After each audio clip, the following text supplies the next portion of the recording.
సమరం న్యూస్ ఛానల్కు స్వాగతం. ఈనాటి ముఖ్యాంశాలు: ఫార్మా పైన అమెరికా సుంకాలు,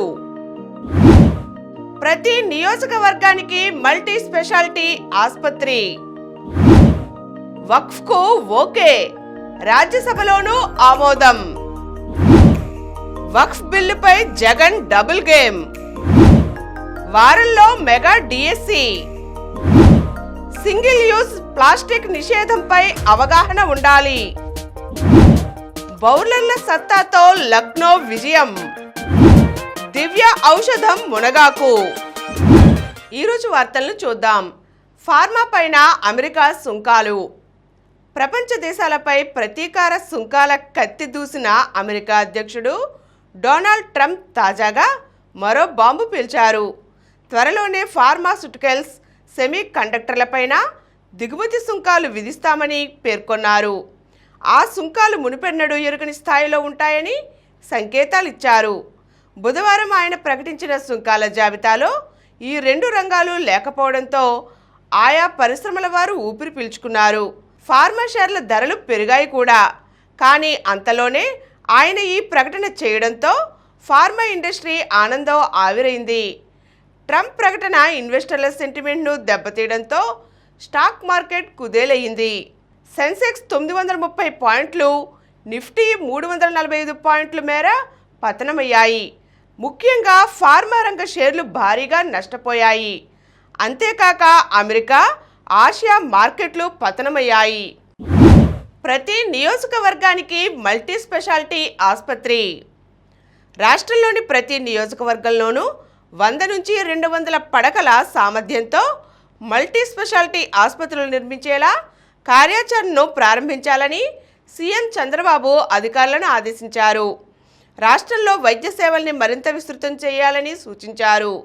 శుక్రవారం సచివాలయంలో ఆరోగ్య శాఖపై ఆయన సమీక్ష నిర్వహించారు. మొత్తం 175 నియోజకవర్గాలకు గాను 100 పడకలకు పైగా సామర్థ్యం ఉన్న ఆసుపత్రులు ఇప్పటికీ 70 వరకు ఉన్నాయన్నారు. మిగిలిన 105 నియోజకవర్గాల్లో మల్టీ స్పెషాలిటీ ఆసుపత్రుల నిర్మాణం జరిగేలా త్వరితగతిన చర్యలు తీసుకోవాలని ఆదేశించారు. వక్ఫ్ బిల్లుకు రాజ్యసభ ఆమోదం. వక్ఫ్ బిల్లుపై రాజ్యసభలో బీజేపీకి కష్టాలు తప్పవని, ఎన్డీఏకు స్వల్ప మెజారిటీ మాత్రమే ఉందని, నామినేటెడ్ స్వతంత్ర అభ్యర్థుల మద్దతుతో బొటాబొటి ఆధిక్యంతో విజయం సాధించవచ్చునని అంచనా వేశారు.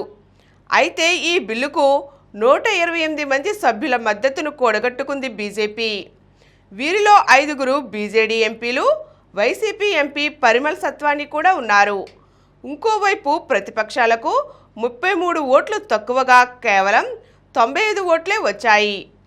అయితే తాము విప్ జారీ చేశామని తమ పార్టీ ఎంపీలంతా బిల్లుకు వ్యతిరేకంగా ఓటు వేశారని వైసీపీ సీనియర్ నేత వైవి సుబ్బారెడ్డి చెప్పుకుంటున్నప్పటికీ సత్వానీ మద్దతుగా ఓటేసినట్లు విస్పష్టంగా తెలిసింది.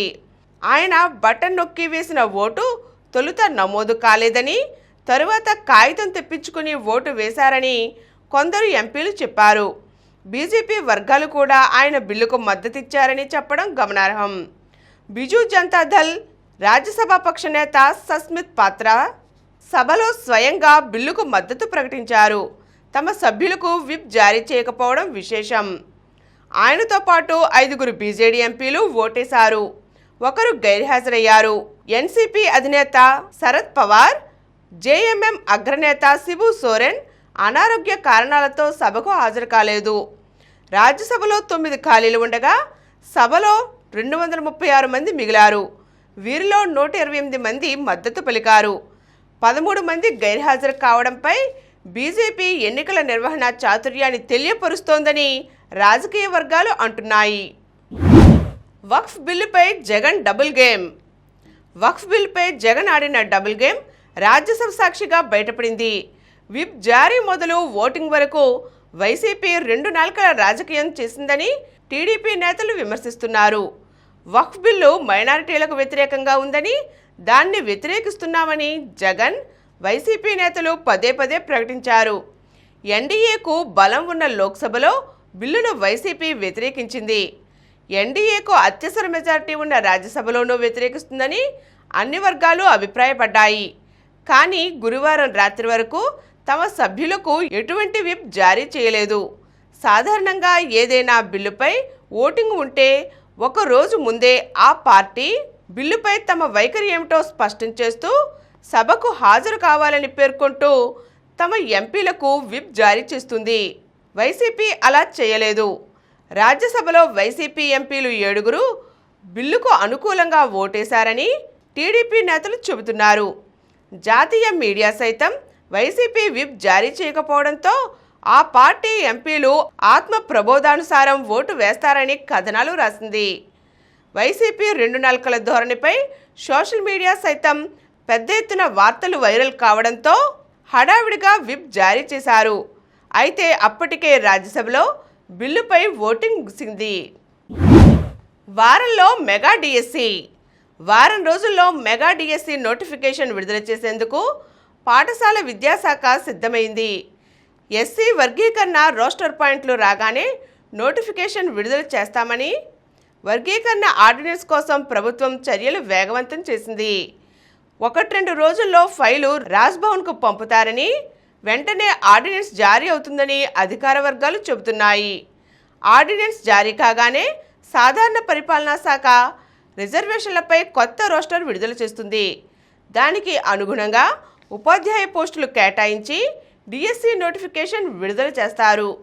రోస్టర్ పాయింట్లు విడుదలైన మరుసటి రోజు లేదా ఆ తరువాత రోజు డిఎస్సి నోటిఫికేషన్ విడుదలవుతుందని ముందుగా ప్రకటించినట్లుగానే 16,347 పోస్టులతో డిఎస్సి నోటిఫికేషన్ ఇస్తామని పేర్కొన్నారు. సచివాలయంలో అగ్ని ప్రమాదం. అమరావతిలోని రాష్ట్ర సచివాలయంలో శుక్రవారం తెల్లవారుజామున అగ్ని ప్రమాదం సంభవించింది. 2వ బ్లాక్లోని కంప్యూటర్ వ్యవస్థకు సంబంధించిన బ్యాకప్ బ్యాటరీ రూమ్లో మంటలు చెలరేగి దట్టమైన పొగలు కమ్ముకున్నాయి. సచివాలయంలోని ఎస్పీఎఫ్ సిబ్బంది సమాచారం ఇవ్వడంతో అగ్నిమాపక శాఖ సిబ్బంది హుటాహుటిన వచ్చి మంటల్ని అదుపు చేశారు. దాదాపు 60 బ్యాటరీలు కాలిపోవడంతో 2వ బ్లాక్ కింద పై అంతస్తులకు పొగ అలుముకుంది. ఆ బ్లాక్ అంతా బ్యాటరీలు కాలిపోయిన వాసన రావడంతో ఉద్యోగులు, సందర్శకులు ఇబ్బంది పడ్డారు. దీంతో 2వ బ్లాక్ ఉద్యోగులకు సెలవు ప్రకటించారు. కాగా 2వ బ్లాక్లోని ఉప ముఖ్యమంత్రి పవన్ కళ్యాణ్తో పాటు మంత్రులు కేశవ్, అనిత, నారాయణ, రామనారాయణ రెడ్డి, మనోహర్, దుర్గేష్ ఛాంబర్లు ఉన్నాయి. పోలీస్, ఎస్పీఎఫ్, అగ్నిమాపక శాఖ ఉన్నతాధికారులు ఘటనా స్థలాన్ని పరిశీలించారు. బ్యాటరీల నిర్వహణ లోపం వల్లే ప్రమాదం జరిగినట్లుగా ప్రాథమికంగా గుర్తించారు. ఈ ఘటన జరిగినప్పుడు ఆ బ్లాక్లో ఫైర్ అలారం మోగలేదని నిర్ధారించారు. సింగిల్ యూజ్ ప్లాస్టిక్ నిషేధంపై అవగాహన ఉండాలి. నేటి విద్యార్థులే రేపటి పౌరులని, విద్యార్థులకు చిన్నతనంలోనే సింగిల్ యూజ్ ప్లాస్టిక్ వాడకం వల్ల కలిగే అనర్థాలపై అవగాహన కల్పించాలని, అందులో భాగంగా వివిధ వ్యాసరచన, వక్తృత్వ, ఫ్యాన్సీ డ్రెస్ పోటీలు నిర్వహించినట్లుగా విఎంసీ డిప్యూటీ కమిషనర్ జి సృజన తెలిపారు. నగర కమిషనర్ ధ్యానచంద్ర ఆదేశాల మేరకు శుక్రవారం తుమ్మలపల్లి కళాక్షేత్రంలో సింగిల్ యూజ్ ప్లాస్టిక్ బ్యాన్ అవగాహన కార్యక్రమంలో భాగంగా వివిధ పాఠశాలల విద్యార్థులకు పోటీలు నిర్వహించారు.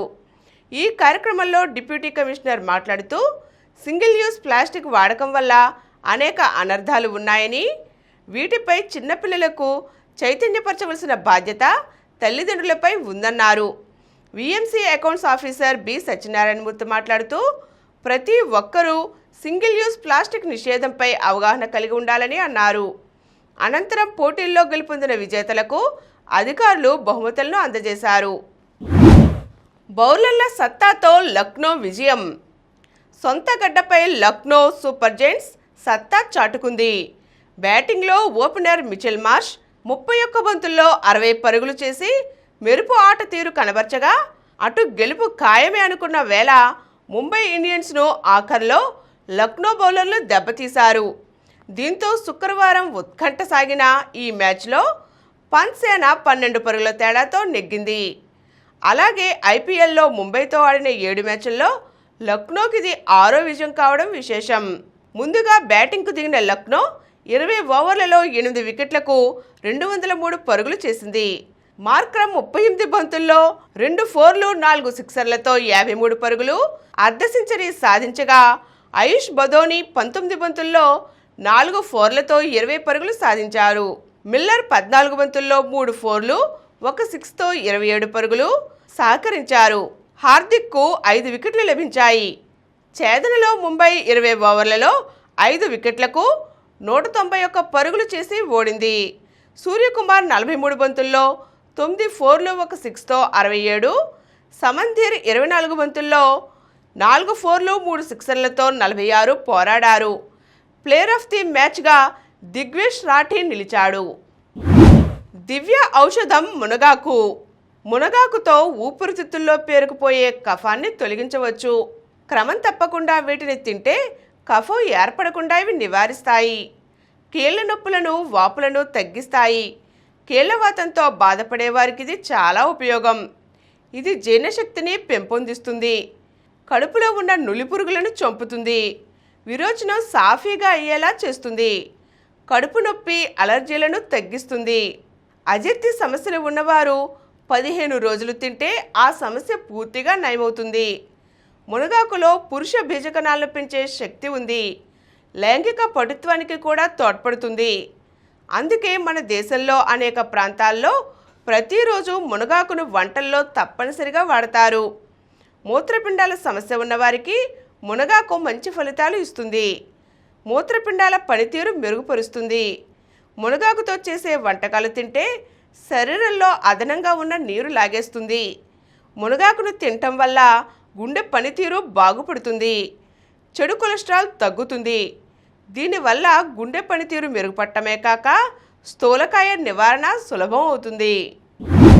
ఇప్పుడు కొన్ని సంక్షిప్త వార్తలు చూద్దాం. నీట్పై తమిళనాడు బిల్లు తిరస్కరణ.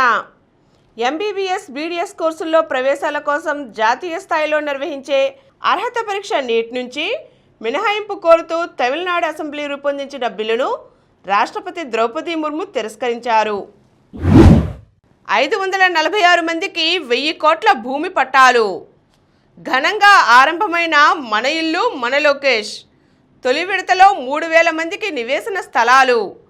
13న 100 పడకల ఆసుపత్రికి శంకుస్థాపన. 10 నిమిషాల్లోనే రిజిస్ట్రేషన్. స్లాట్ బుకింగ్ సేవలను శుక్రవారం సచివాలయంలో మంత్రి అనగాని సత్యప్రసాద్ ప్రారంభించారు. ఐపీఎల్లో నేడు చెన్నై వర్సెస్ ఢిల్లీ మధ్యాహ్నం 3:30 గంటలకు ప్రారంభం. పంజాబ్ వర్సెస్ రాజస్థాన్ రాత్రి 7:30 గంటలకు ప్రారంభం. మరిన్ని వార్తా విశేషాలతో రేపటి సమరం న్యూస్లో తిరిగి కలుద్దాం. Thank you.